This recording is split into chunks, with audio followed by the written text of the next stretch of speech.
এই টাইগার মুরগিটি দেখেন কোথায় ডিম পাড়ে।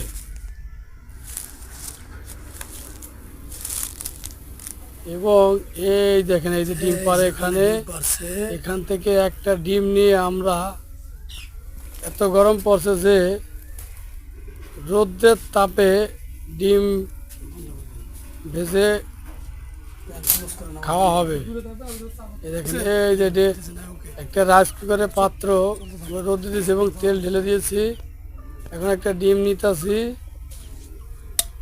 এই যে ডিমটা এখন ভেঙে দিয়ে দিচ্ছি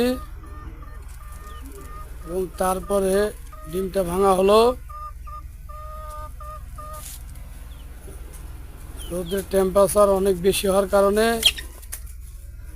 আশা করি আস্তে আস্তে ডিমটা হয়ে যাবে। একটু লবণ দিয়ে দিলাম, এই যে ডিমটা একটু গুলিয়ে দিলাম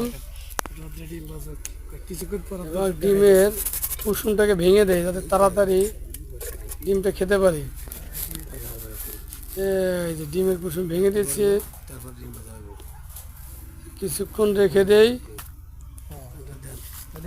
15 মিনিট রেখে দিয়েছি। তারপর আস্তে আস্তে দেখেন ডিমটা একটা আগে সে তরল ভাবটা এখন আর নেই, এখন একটা শক্ত ভাব হয়ে গেছে, খাওয়ার উপযোগী হয়ে গেছে। 70 ডিগ্রি তাপমাত্রার উপরে আছে মনে হচ্ছে।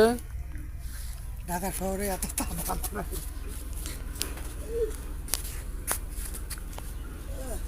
ডিমটাকে খাওয়া যাবে। রোদের তাপ